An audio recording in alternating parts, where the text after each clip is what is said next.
ನಮ್ಮ ಶಿವಣ್ಣ ವೇದ ಚಿತ್ರದಲ್ಲಿ ಈ ಹಾಡಿಗೆ ಏನು ಸಾಕದಾಗಿ ಡಾನ್ಸ್ ಮಾಡಿದ್ದಾರೆ ಅಲ್ವಾ ಅರ್ಚನಾ ಮ್ಯಾಮ್? ಮಿಲಿಂದ ಹಾಡಕ್ಕೆ ಬಂದರೆ ಹೆಂಗಿರುತ್ತೆ ಒಂದು ಆ್ಯಕ್ಷನ್ಸು ಮುಖಭಾವ ಎಲ್ಲ ಅಂದರೆ ಯಾವುದೋ ಯುದ್ಧಕ್ಕೆ ಹೊರಟಿದ್ದೀನಿ ನಾನು ಅನ್ನೋರ ಥರ ಅವ್ನು ಫುಲ್ ಹಿಂಗೆ ಸೆಟ್ಕೊಂಡ್ಬಿಡ್ತಾನೆ ಅಂತ. ಅವನ ಬ್ಯಾಕ್ಗ್ರೌಂಡ್ ಮ್ಯೂಸಿಕ್ ಎಲ್ಲ ನುಡಿಸುವಾಗ ಆರಾಮಾಗಿ ಹಿಂಗೆ ಡ್ಯಾನ್ಸ್ ಮಾಡ್ಕೊಂಡು ನಿಂತಿರ್ತಾನೆ. ಹಾಡು ಹೇಳಕ್ಕೆ ಶುರು ಮಾಡಬೇಕು ಅಂತ ತಕ್ಷಣ ಹಿಂಗಾಗ್ಬಿಡ್ತಾನೆ. ಯಾಕೋ ಅಯ್ಯೋ ಪಾಪಚ್ಚಿ. ಇದೂ ಹಾಗೆ ಸಿಕ್ಕಾಪಟ್ಟೆ ವರ್ಡ್ಸ್ ಇದೆ. ತುಂಬ ವಿಶೇಷವಾದ ಪ್ರಸ್ತುತಿ ಅಪ್ಪ ಇದು. ನೀನು ಪ್ರತಿ ಸಲನೂ ಏನೋ ಒಂದು ಯುನೀಕ್ ಆಗಿರೋ ಕಾಂಪೋಸಿಷನ್ನ ವೇದಿಕೆ ಮೇಲೆ ತರ್ತೀಯ. ಅದಕ್ಕೆ ನಾನು ನಿನಗೆ ಶಬಾಷ್ ಹೇಳೇ ಹೇಳ್ತೀನಿ. ನಿನಗೇನು ಕ್ರೆಡಿಟ್ ಕೊಡಬೇಕೋ ಅದಕ್ಕೆ ಸಿಗಲೇಬೇಕು ನಿನಗೆ. ತುಂಬ ವಿಶೇಷವಾದ ಹಾಡುಗಳನ್ನು ಹೆಕ್ಕಿ ತೊಗೊಂಬರ್ತೀಯ ಈ ವೇದಿಕೆಗೆ. ನಾನು ಇದನ್ನು ಕೇಳಿರಲಿಲ್ಲ. ಇದರದ್ದು ಸುಮಾರು ವರ್ಡ್ಸ್ ನನಗೆ ಅರ್ಥನೂ ಆಗಲಿಲ್ಲ ಏನು ಅಂತಂದ್ಬಿಟ್ಟು ಅದನ್ನು ಇವ್ರು ದಯವಿಟ್ಟು ತಿಳಿಸ್ಕೊಡ್ಬೇಕು ಆಮೇಲೆ ನನಗೆ. ಬಹಳ ವಿಶೇಷವಾಗಿತ್ತು. ನನಗೆ ಆ್ಯಕ್ಚುಲಿ ತುಂಬ ಖುಷಿಯಾಯಿತು.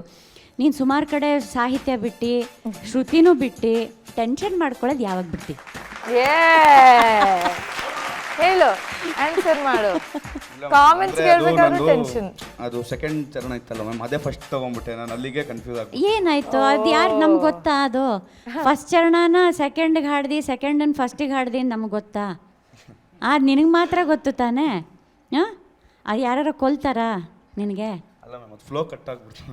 ಹಾಂ, ಇಲ್ಲ, ಬಟ್ ಆ ಥರ ಹಾಗೆ ಎಡವ್ದಾಗ ನೀನು ಅದನ್ನು ತುಂಬ ದೊಡ್ಡದಾಗಿ ಮನ್ಸಿನಲ್ಲಿ ಮಾಡಿಕೊಂಡು ಫುಲ್ಲು ಟೆನ್ಷನ್ ಮಾಡ್ಕೊಂಬಿಡ್ತೀಯ. ಅದು ಮಾಡಬೇಡ, ಆರಾಮಾಗಿ ಹೋಗಲಿ, ಹೋಗ್ತಾ just go with the flow ಅಷ್ಟೇ ಆಯಿತಾ?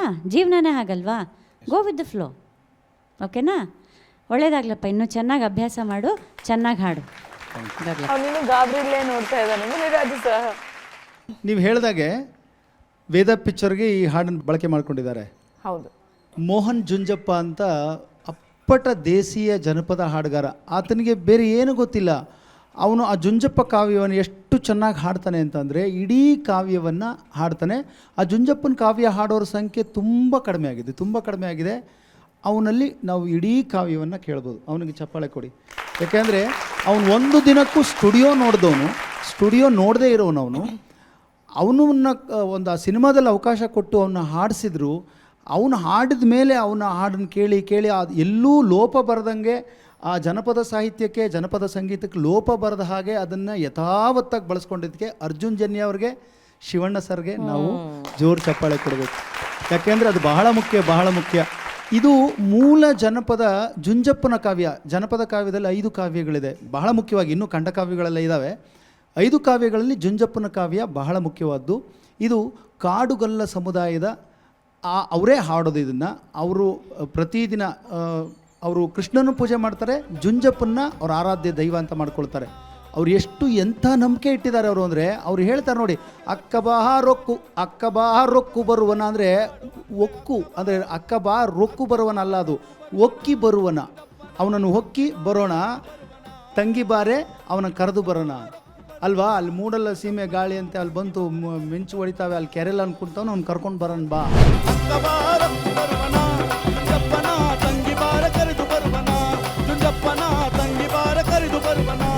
ಎಷ್ಟು ಸರಳವಾದ ಪದಗಳು ಅರ್ಥ ಮಾಡಿಸ್ಕೊಂಡು ಬಿಡಿಸಿ ಹೇಳಿಬಿಟ್ರೆ ತುಂಬ ಚೆನ್ನಾಗಿರುತ್ತೆ.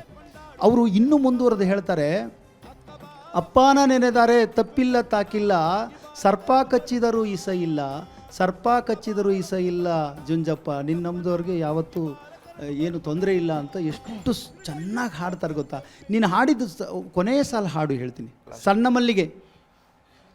ಮಲ್ಲಿಗೆ ಸಾಲು ಕಟ್ಟಿ ದುಂಡು ಮಲ್ಲಿಗೆ ಮೇಲೆ ಕಟ್ಟಿ ದೊಡ್ಡಪತ್ರೆ. ಸಿಂಪಲ್ ಆಗಿ ಅರ್ಥ ಮಾಡ್ಕೋ, ಸಣ್ಣ ಮಲ್ಲಿಗೆ ಸಾಲು ಕಟ್ಟಿ ಅಷ್ಟೇ. ಆಮೇಲೆ ದುಂಡು ಮಲ್ಲಿಗೆ ಅದ್ರ ಮೇಲೆ ಕಟ್ಟಿ. ಆಮೇಲೆ ದೊಡ್ಡ ಪತ್ರೆ ದಾಯ ಕಟ್ಟಿ. ಅದಕ್ಕೆ ನಿನಗೆ ಈಗ ಹಾರ ಎಣೆ ಗೊತ್ತಾಯ್ತಲ್ಲ, ಸೂಜಿ ಮಲ್ಲಿಗೆ ಅದ್ರ ಮಧ್ಯೆ ಮತ್ತೆ ದೊಡ್ಡ ಪತ್ರೆ ಹಾರ ಕಟ್ಟಿ ಯಾರಿಗೆ ಹಾಕ್ತಾರ ಅದನ್ನೀಗ? ಜುಂಜಪ್ಪನ್ಗೆ. ಇಷ್ಟೇ. ಈ ಸಾಹಿತ್ಯನ ಆಡ್ಕೊಂಡು ತಲೆ ಒಳಗಡೆ ಚೆನ್ನಾಗಿ ಬಂದುಬಿಟ್ರೆ ಅದೇನು ಕಬ್ಬಿಣದ ಕಡಲೆನಾ?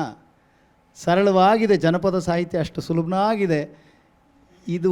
ನಿನಗೆ ಚಪ್ಪಾಳೆ ಕೊಡ್ರಪ್ಪ, ಈತನಿಗೆ ಯಾಕೆ ಕೊಡ್ರಿ ಅಂತ ಚಪ್ಪಾಳೆ ಅಂತ ಹೇಳ್ತಾ ಇದ್ದೀನಿ. ಈತನಲ್ಲಿರುವಂಥ ಆ ಸಾಹಿತ್ಯದ ಆಸಕ್ತಿ ಮೇಲೆ ಇಂಥ ಹಾಡುಗಳನ್ನು ತರಬೇಕು ಈ ವೇದಿಕೆಗೆ ಅಂತ ಪ್ರಯತ್ನ ಮಾಡ್ತಿದ್ದೆಲ್ಲ, ಅದಕ್ಕೆ ನಾನು ನಿನಗೆ ಚಪ್ಪಾಳೆ ಕೊಡಿಸ್ತಾ ಇದ್ದೀನಿ. ಒಳ್ಳೆಯದಾಗಲಿ. ಆದರೆ ಮ್ಯಾಮ್ ಹೇಳ್ದಂಗೆ ನೀನು ಟೆನ್ಷನ್ನು ಗಾಬರಿ ಅದೆಲ್ಲ ಬಿಟ್ಟರೆ ನಿನ್ನಿಂದ ಒಳ್ಳೆ ಹಾಡನ್ನೆಲ್ಲ ಕೇಳ್ಬೋದು ಕಣಯ್ಯ ಮೇಲಿಂದ. ನಿನ್ನ ಪ್ರಯತ್ನ ಚೆನ್ನಾಗಿದೆ, ಒಳ್ಳೆಯದಾಗಲಿ. Thank you sir. ಇಂಗಲ್ ಸರ್. ಮಿಲಿಂದ್ ಸರ್, ಅಂಥ ಒಂದು ಕಷ್ಟಕರವಾದ ಹಾಡನ್ನು ನೀನು ತಂದಿದೆಯಾ? ಸದ್ಯಕ್ಕೆ ಇವತ್ತು ಗಣೇಶ್ ಅವರು ಮತ್ತು ಕಿರಣ್ಗೆ ಎದುರಿಸಲಿಲ್ಲ, ನೀನೇ ಸೆಟ್ಕೊಳ್ತಾ ಇದ್ದೆ ಹಿಂದೆ ನಿಂತ್ಕೊಂಡು. ಮೇಡಮ್ ಹೇಳ್ದಾಗೆ ಹಿಂದೆ ಹೋಗ್ತಾ ಇದ್ದೀನಿ ನಾನು ಹಾಡೋಕ್ಕೆ. ಬಟ್ ನನಗಂತೂ ಖಂಡಿತವಾಗಿ ಆ ಪದಗಳು ಅರ್ಥ ಆಗಲಿಲ್ಲ. ಯಾಕಂದರೆ ಕೇಳಬೇಕು, ನಾವು ಕೇಳದೆ ಸುಳ್ಳು ಹೇಳಬಾರ್ದು, ನಮಗೆಲ್ಲ ಅರ್ಥವಾಯಿತು ಅಂತ. ಈಗ ಕೇಳಬೇಕು, ಮುಂದೆ ಅದನ್ನು ತಿಳ್ಕೊಬೇಕು. ಹಾಗಾಗಿ ಒಳ್ಳೆಯ ಒಂದು ಪ್ರಸ್ತುತಿ ನೀನು ಕಂಡಿದ್ದು. ಧೈರ್ಯ ಮಾಡಿದ್ಯಾ ನೀನು, ಸುಲಭ ಅಲ್ಲ. ಧೈರ್ಯ ಮಾಡಿ ಹಾಡನ್ನ ಆಡಬೇಕು, ಯಾರೇ ಆಗಲಿ. ಅಂಥ ಹಾಡು ನೀನು ಆಡಿದೆ ಈ ವೇದಿಕೆ ಮೇಲೆ, ನಿನಗೆ ಧನ್ಯವಾದಗಳು. Okay, thank you Milind. ಇವಾಗ ಹೋಗಿ ಡ್ಯಾನ್ಸ್ ಮಾಡು, ಗೋ. ಇನ್ ಟೆನ್ಷನ್ ಫ್ರೀ ಆಯಿತು.